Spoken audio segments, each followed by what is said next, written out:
যে যেমন তার কাছে বুদ্ধি তেমনই পাওয়া যায়। ভাবিয়ে জালের লোকে কাজ্জা লাগছে, বুঝছেন নি তো, মাঝে মাঝে কাজ্জা হয়, থাকে না বাড়িতে, গ্রাম বাড়িতে পাতা টাতা নিয়া, তারপর হচ্ছে একজনের গাছের ছায়া আরেকজনের দিকে যায়, ওই সিম গাছের মাথা একজনের আরেক দিকে গেছে গা, পেঁপে গাছের ঠাইলটা গেছে গা, অথবা ঝড়ে আম পড়ছে বাড়ির, আমার গাছের আম আপনার বাড়িতে পড়ছে। আমাদের গ্রামে কিন্তু এগুলো নিয়ে আমাদের মা চাচি ভাবিদের মধ্যে ঝগড়া হয়।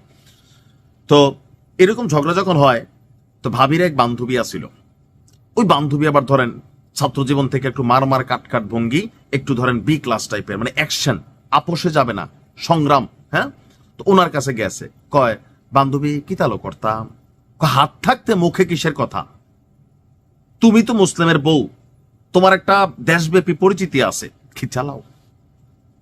যে যেরকম বুদ্ধি এমনই দেয়, তাই না? কথা বলছি ডোনাল্ড ট্রাম্পকে নিয়ে। ইরানের জন্য একটু দুঃসংবাদ কিন্তু আছে।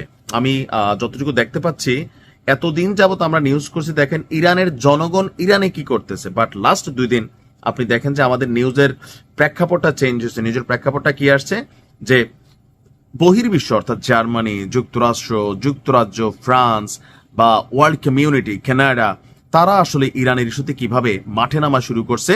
যারা পুরা খেলার আয়োজক ছিল, এখন খেলোয়াড়রা মাঠ ছেড়ে দিচ্ছে, তো কমিটি যারা আছে তারাই ঝাঁপাই পড়ছে।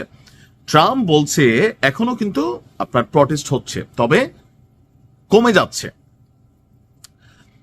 যারা এখনো মাঠে আছে বা যারা মাঠ ছেড়ে চলে যাচ্ছে, তাদের উদ্দেশ্যে বলতেছে যে বিক্ষোভকারীদের উপর ডোনাল্ড ট্রাম্পের আহ্বান, যে যে প্রতিষ্ঠানগুলো আছে আপনারা দখল করে ফেলেন, সহায়তা আসতেছে, আমেরিকা পাঠাচ্ছে। কিন্তু এখন কি এজেন্ট পাঠাচ্ছে, নাকি সামরিক হস্তক্ষেপ করবে, নাকি ধরেন কোনো বেসামরিক হস্তক্ষেপ করবে? কারণ ট্রাম্প কিন্তু কথাবার্তায় বলে যে আপনার ইরানকে দেখা নিবে।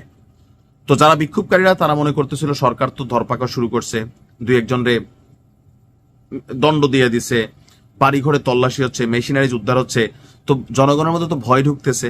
যারা কালপ্রিট এরা তো আত্মগোপনে চলে গেছে।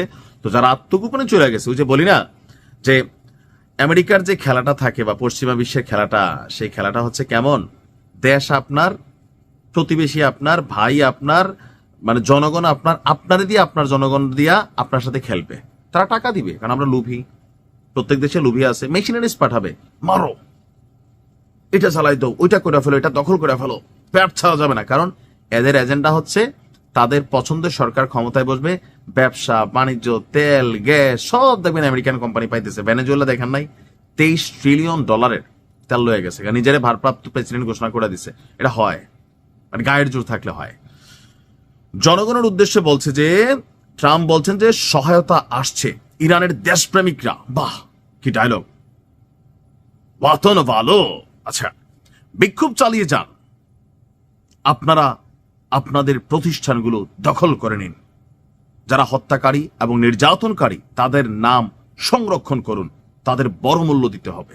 মনে হয় যে এটা যদি রেজা পেহালভি যে আছে, যার বাবাকে উৎখাত করা এই শাসন ব্যবস্থা চালু হয়েছে, তো তিনিও যদি বলতেন আমি তাও মাইনা নিতাম। বাট বলতেছে ট্রাম্প, আরো বলতেছে বিক্ষোভকারীদের নির্বিচারে যদি শেষ করা বন্ধ না হয়, তাহলে আমি ইরানি কর্মকর্তাদের সঙ্গে সকল বৈঠক বাতিল করেছি, সহায়তা আসছে, মেক ইরান গ্রেট অ্যাগেইন। তো যারা বাংলাদেশে যখন আন্দোলন হয়েছে, পুলিশ যখন অ্যাকশনে নামছিল, তখন যদি কোনো দেশ সহযোগিতা করতেছে তো জনগণ সেটার পক্ষে নিয়ে নিত। যারা প্রটেস্টর ছিলেন, আন্দোলনকারী ছিলেন, জীবন তো বাঁচাইতে হবে, একটা ব্যাকআপ চাচ্ছিলেন। তো ট্রাম্প এবার খুল্লা প্রকাশ্যে ব্যাকআপ দিছে। এরপরও যদি আপনার মনে হয় যে ইরানের আন্দোলনটা বাংলাদেশের মতন, নেপালের মতন অথবা শ্রীলঙ্কার মতন, বিষয়টা কিন্তু তা না। যারা পেছনে ছিল প্রথমে আপনি বোঝেন নাই, যেমন বাংলাদেশের আন্দোলন নিয়ে কিন্তু অনেক কিছু এখন সবার মধ্যে প্লাস মাইনাস। আওয়ামী লীগের বিরুদ্ধে অ্যাকশন হয়েছে, আওয়ামী লীগ ক্ষমতা থেকে সরা দরকার ছিল, ওগুলার বাহিরেও জুলাই আন্দোলনের যে প্ল্যান প্রোগ্রাম, এখানে অনেক কিছু আমরা নিজেরাই তো এখন মনে হচ্ছে যে আসলে যা দেখলাম তা সঠিক কিনা, বা এখন যেভাবে নিজেদের মতো টাকা পয়সা পদ পদবি সবকিছু বিকাই গেল, যারা জুলাই যোদ্ধা তাদের টাকা নাই, রাস্তায় ঘুরে ভাত পায় না, ভিক্ষা করে, এরকম অনেকে আছে না, চিকিৎসা হচ্ছে না, এতিমখানা দিছে, আমি নিজে তো নিউজগুলো করছি অনেকগুলা। তো তাদের কাছে কি মনে হচ্ছে যে আমাদের ছেলে মেয়ে যারা গেল, স্বামী স্ত্রী বাচ্চা, আসলে কি আমরা ঠইকা গেলাম কিনা, একটা মেন্টালিটি তৈরি হয়, সন্দেহের জায়গা তৈরি হয়। তো আমরা মনে করি এখন পর্যন্ত ইরানকে আল্লাহ হেফাজতে রাখছে, আল্লাহ হেফাজতে রাখুক, দোয়া করেন একটু। হ্যাঁ, আসসালামু আলাইকুম।